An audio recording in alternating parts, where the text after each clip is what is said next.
হচ্ছে অন্যায়ের বিরুদ্ধে, সেই মিছিলের সামনে আমি আছি, কোনো একটা বুলেট এসে আমার বুকটা হয়তো বিদ্ধ করে দিয়েছে এবং সেই মিছিলে আমি হাসতে হাসতে আমি শহীদ হয়ে গেছি। এবং সবাই যখন মৃত্যুটাকে ভীষণ ভয় পায়, আমি তখন হাসতে হাসতে আল্লাহর কাছে ভীষণ সন্তুষ্টি নিয়ে পৌঁছতে চাই। রাজধানীর বিজয়নগরে ঢাকা ৮ আসনের স্বতন্ত্র প্রার্থী ও ইনকলাব মঞ্চের মুখপাত্র শরীফ ওসমান হাদিকে সরাসরি গুলি করা হয়েছে। চলন্ত বাইক, চলন্ত রিকশা, ১ সেকেন্ডে একটা গুলি, ঠিক মাথার মাঝখানে। এটা কোনো ছিনতাইকারী বা রাস্তার গুন্ডার কাজ না, এটা পেশাদার হিটম্যানের সিগনেচার শট। আরও ভয়ঙ্কর তথ্য দিচ্ছেন আল জাজিরার সাংবাদিক জুলকারনাইন সায়েদ।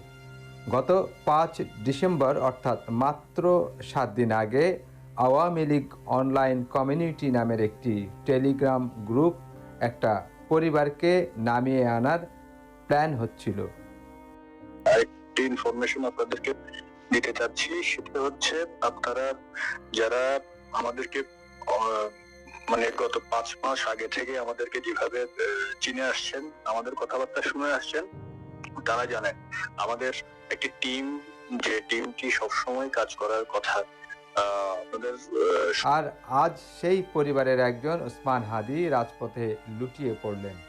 সবচেয়ে ভয়ঙ্কর কথা শুনুন, যে দুজন গুলি করেছে তারাই সকালে মাস্ক পরে ওসমান হাদির সঙ্গে হাসি মুখে লিফলেট বিলি করেছিল। একই পোশাক, একই বাইক, একই দুটি মুখ, ভেতরের লোক দিয়েই হত্যার চেষ্টা।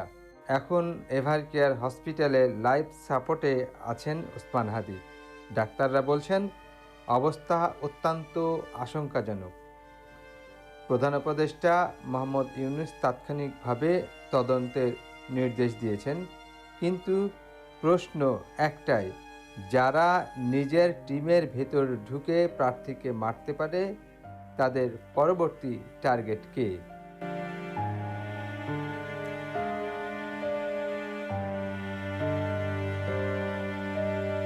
এটা আর শুধু একটা গুলির ঘটনা নয়, এটা গোটা নির্বাচনের জন্য একটি লাল সংকেত।